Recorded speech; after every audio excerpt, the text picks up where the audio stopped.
నమస్తే, welcome to Telugu రాజ్యం. ప్రస్తుతం మనతో పాటు ఉన్నారు రాజనీతిజ్ఞుడు ప్రొఫెసర్ హరగోపాల్ సార్ గారు ఉన్నారు. సార్ నమస్తే. నమస్కారం. ఇప్పుడు భారత్ను నాశనం చేయాలని కూడా కుట్ర జరుగుతోంది అన్నట్టు కూడా వార్తలు వస్తున్న క్రమంలో మీ అనాలిసిస్ ఏంటి? నిజంగా అటువంటి ప్రత్యామ్నాయం జరిగే అవకాశం ఉందా దేశంలో? మన దేశంలో చాలా చెక్స్ అండ్ బ్యాలెన్స్ ఉంది. ఈ దేశంలో చాలా ఒకటేమో ఈ కులము, మతము, ప్రాంతము ఇవన్నీ కూడా అందరినీ కలిసి ఇంత మూకుమ్మడిగా బెంగాల్లో జరిగినట్లు అట్లా అక్కడ జరిగినట్టుగా నేపాల్లో జరిగినట్టుగా ఇక్కడ జరిగే అవకాశాలు పెద్దగా లేవు. వేరే దేశాలు కుట్రబంతున్నాయి ఏంటంటే ఇది ఎప్పటి నుంచో మనం వింటున్నాం. ఇది నెహ్రూ కాలం నుంచి వింటున్నాం. ఇందిరాగాంధీ అయితే ప్రతి దాంట్లో ఫారిన్ హ్యాండ్ ఉంది అనేది, ఏ దానికైనా విదేశీ హస్తం అనేది ఆ రోజుల్లో రోజు మనం వినేది. ఇవాళ మళ్ళీ క్రైసిస్ వచ్చినప్పుడు కారణాలు వీళ్ళకి సరిగ్గా తెలిసినప్పుడు పరిష్కారం లేనప్పుడు ఎవరో వేరే దేశాల్లో వచ్చి మన దేశంలో వాళ్ళు చేస్తుంటే మనం ఇంటెలిజెన్స్ ఏజెన్సీస్ ఉన్నాయి, మనకు విపరీతమైనటువంటి అసలు మీడియా ఉంది, గవర్నమెంట్కు దగ్గర పెద్ద మిషనరీ ఉంది. కనుక అది తెలియాలి. ఎవరు వేరే దేశాల వాళ్ళు ఎప్పుడు వస్తారు? ప్రజలు ఎవరో ఒక భాగము విదేశాలకు లోబడినప్పుడే కదా వాళ్ళు వచ్చేది. కనుక విదేశాల నుంచి వచ్చి మన దగ్గర విధ్వంసం చేస్తారనేది అది నా దృష్టిలో అది కరెక్ట్ కాదు. విధ్వంసం జరుగుతున్నది అని ఒకవేళ వాళ్ళు అనుకున్నా కూడా మన దగ్గర అంత విధ్వంసం దాకా ఇప్పుడు పరిస్థితి ఏం రాలేదు. యువతలో డిస్కంటెంట్మెంట్ ఉంది అంటున్నారు. ఇప్పుడు వచ్చినప్పుడు తెలంగాణ ఉద్యమం లాంటి ఉద్యమం వస్తుంది. తెలంగాణ లాంటి ఉద్యమం అసంతృప్తి అంతా బయటకు వచ్చేసి దానికి ఓ తెలంగాణ రాష్ట్రం ఏర్పడింది. ఆ రాష్ట్రం ఏర్పడినాక ఏర్పడిన పార్టీ కొంతకాలం ఎదురు చూస్తే ఇట్లా ఉంటుంది. మరి అంచెలంచెలుగా మీకు ఇది సమాజంలో సమస్య రావడం, దానికి ఏదో ఒక పరిష్కారం రావడం, అది నిజమైన పరిష్కారమా, అది నిజంగా సమగ్రమైన పరిష్కారం అని కాకుండా కనీసం అంచెలంచెలుగా ఇది ఒక స్టేజ్ వైజ్ స్టేజు మన దేశంలో జరుగుతుంది. కానీ విధ్వంసము జరుగుతున్నదనేది నియంతృత్వం వైపు వెళ్ళే ప్రభుత్వం ఏం చేస్తుందంటే ప్రతి దాంట్లో విధ్వంసం ఉందని, అది ఉందని, వేరే హ్యాండ్ ఉందని, దేశంలో యాంటీ సోషలిజం ప్రతి వాళ్ళని ఇప్పుడు యాంటీ నేషనల్ అంటున్నారు. మీరు ఏదైనా మాట చెప్తే వీళ్ళు దేశ భక్తులు కాదు, వీళ్ళు దేశానికి వ్యతిరేకం అంటే ఇవి నడవు. మీరు వీళ్ళు దేశానికి వ్యతిరేకము, జాతీయవాదులు కాదు అనేవి ఇది ఉట్టిగా పైకి చెప్పడానికి పనికొస్తుంది. కానీ అలాంటి ఎక్స్ప్లెనేషన్స్ పనికిరావు. లేకపోతే నక్సల్ అంటున్నారు, అర్బన్ నక్సల్ అంటున్నారు. ఇప్పుడు రాహుల్ గాంధీని కూడా నక్సల్ అంటున్నారు. అది కూడా పనికిరాదు. ఎవరు నమ్మరు. అందరు వీళ్ళంతా నక్సల్స్ అంటే ఎవరు నమ్మరు. వాళ్ళకి పనికొస్తున్నది ప్రచారం చేయడానికి, నినాదాలు ఇవ్వడానికి రూలింగ్ పార్టీకి అది పనికొస్తున్నది. కానీ మీరు అందరినీ నక్సల్స్ అంటే ఇక మీరు నక్సల్సేనా మిగిలిందనే ప్రశ్న వస్తుంది. కనుక మన దేశంలో కొంత ప్రచారం జరిగి ఏదో జరుగుతుంటుంది, కానీ అది క్రైసిస్కి ఇండికేషన్. ఓకే, ఒక సంక్షోభానికి అది ఇండికేషన్. అది ఇప్పుడు నేపాల్లో రాజ్యాంగాన్ని మార్చాలి, అదేవిధంగా రాజకీయ నాయకుల సంపదని జాతీయం చేయాలని చెప్పేసి ఒక డిమాండ్ వినిపిస్తున్న క్రమంలో అసలు ఆ రాజ్యాంగం బాగాలేదా? రాజ్యాంగంలో అసలు ఆర్టికల్స్ బాగాలేవా? సెక్షన్లు బాగాలేవా? లేకపోతే విచ్చలవిడిగా కూడా అవినీతి కానీ, నిరుద్యోగము, అదేవిధంగా ద్రవ్యోల్బణము అనేది చర్చ నడుస్తూ ఉంది. రాజకీయ పిల్లలు విదేశాల్లో బాగా సంపాదించి ఆ తర్వాత వాళ్ళేమో సోషల్ మీడియాలో ఇట్లా ఈ రకంగా మేము సంపాదిస్తున్నామన్న రీల్స్ పెట్టడము, అవేమో నేపాల్లో ఉన్న యువతకు నచ్చకపోవడం అనేది కూడా చర్చ నడుస్తున్న క్రమంలో రాజ్యాంగాన్ని మార్చేయాలంటారా పూర్తిగా? అంటే ఇప్పుడు ఇంకా రాజ్యాంగం పనిచేయలేదు కదా. ఇప్పుడు రాజ్యాంగం మంచిదా కాదా అనడానికి దానికి ఉండే పరీక్ష ఏమిటి, పనిచేస్తుందా లేదా అని.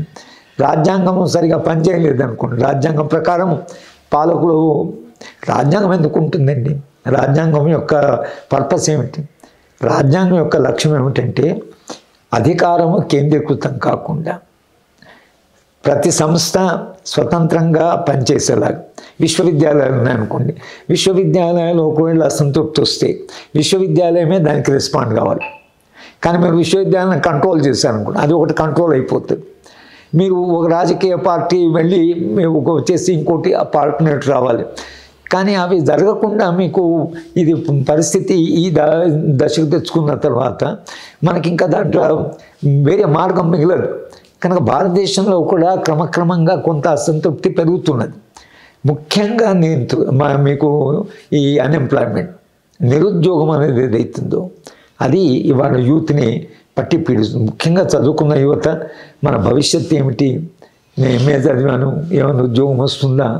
చూడండి, 5 లక్షల మంది 10 లక్షల మంది 100,000 ఉద్యోగాలకి ఒక 5 లక్షల మంది కూర్చున్నారు. అంటే ఏమిటి?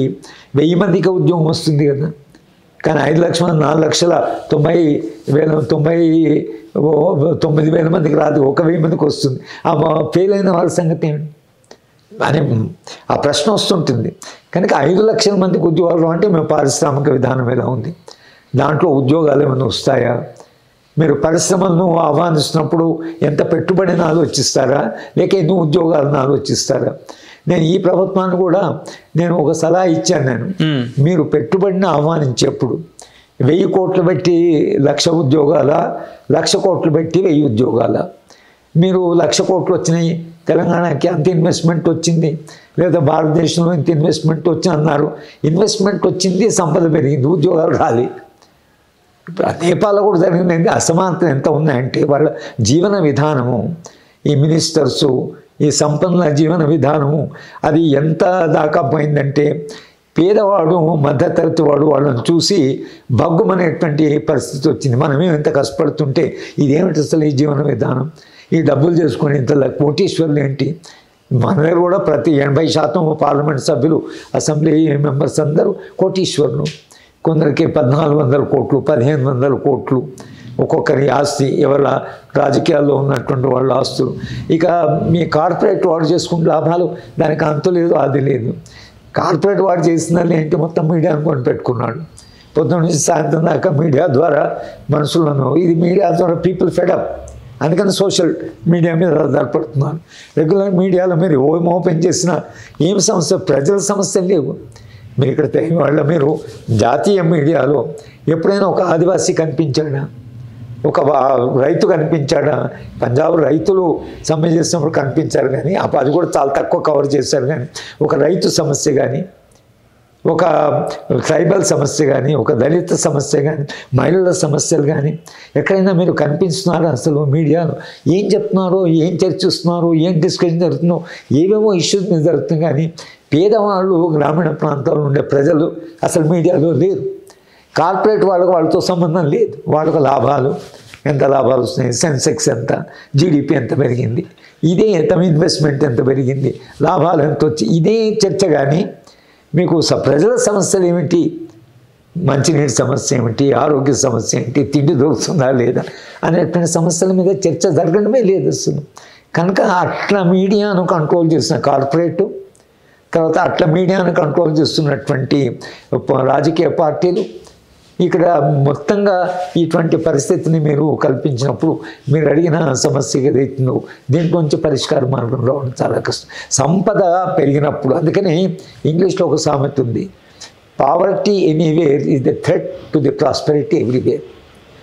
ప్రపంచంలో పేదరికం ఏ మూలలో ఉన్నా సంపదకు తర్వాత అది ప్రమాదమే. కనుక ఏ మూలకున్నా, ఎందుకంటే వాళ్ళు ఎప్పుడు తిరగబడతారో తెలియదు. కనుక కొంచెం ఈగాలిటేరియన్గా సంపదకు మరింత కాస్త మెరుగ్గా డిస్ట్రిబ్యూట్ అయ్యి, మరీ కోట్లు సంపద వేసి అతి సంపన్నుడు, భారతదేశం నుంచి అతి సంపన్నుడు అంటే అతి పేదవాళ్ళు కూడా ఉన్నారు. ఈ సంపద కొంత బెటర్గా డిస్ట్రిబ్యూట్ చేయాలి కదా, రాజ్యాంగంలో రాసుకున్నాం కదా, అసమానతలు పెరగకుండా, సంపద కేంద్రీకృతం కాకుండా అని రాజ్యాంగంలో రాసింది కదా. మీరు రాజ్యాంగం రాసుకున్న దానికి వాళ్ళు జరిగింది ఏమిటి? సంపద విపరీతం 21 కార్పొరేట్ చేతిలో కొన్ని కోట్ల సంపద ఉండి, గ్రామంలో ఉండేవాళ్ళు, కొన్ని ఆకలితో ఉండేవాళ్ళు. ఇప్పటికీ మన హైదరాబాద్లో పిల్లల్ని ఎత్తుకొని మీకు క్రాస్ రోడ్ నిలబడి బిచ్చం అడుగుతున్నటువంటి వాళ్ళు కూడా ఉన్నారు. మరి ఇంత సంపద పెరిగినప్పుడు మనిషికి కొంత డిగ్నిఫైడ్ లైఫ్ ఎందుకు రాలేదు అనేటువంటి ప్రశ్న కూడా వస్తుంది. కనుక నేపాల్లో కూడా ఆ సంపద మీద ఆగ్రహంగా ఉన్నారు. ఈ సంపద అంతా మనదే అన్నట్లుగా. కనుక ఈ సంపదను చూసి మనకి ఇంత సంపద ఉంది మన దగ్గర, ఎంత సంపన్న దేశం అని ఆనందపడరు. సంపద చూసి వాడికి ఒళ్ళు మండుతుంది, ఏది మనకి ఇంత కష్టాలు ఉంటే ఇంత సంపద ఏమిటని. కనుక ఒక సమానత్వం, కొంత కనీసమైన అసమానతలు కూడా కొంత ఒక లిమిట్ ఉండాలి. అంతేగాని విపరీతంగా అసమానత పెరిగినప్పుడు సంపద చూసి ఆగ్రహపడ్డటువంటి నేపాల్ యువత ఎవరైతున్నారో వాళ్ళు చెప్తున్న పాఠం ఏంటంటే, మీరు సంపన్నులు ఎవరైతున్నారో మీరు ఎప్పుడైనా ప్రమాదంలో ఉన్నారు. మీ సంపద నుంచి అందరికీ ప్రయోజనం జరగకపోతే సంపదకి ఎప్పుడైనా ప్రమాదమే. అంటే నేపాల్ మన దేశంలో మమ్మల్ని మీ దేశంలో కలుపుకోండి అన్న వాదనని జవహర్లాల్ నెహ్రూ తిరస్కరించాడు అనేది ఒక చర్చ, నిజమే అంటారా? అంటే నిజమే అంటే అది మన వాస్తవాలను బట్టి చూడవలసి ఉంటుంది.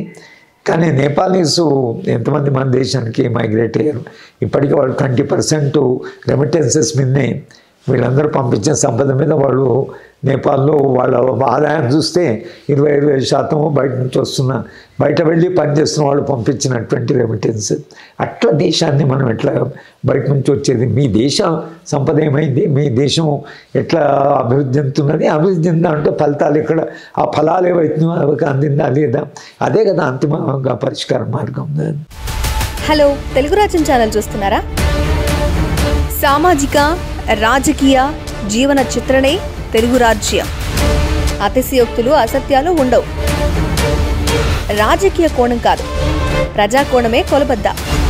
తెలుగు రాజ్యం వీక్షణ మీ ఉత్తమ అభిరుచికి నిదర్శనం.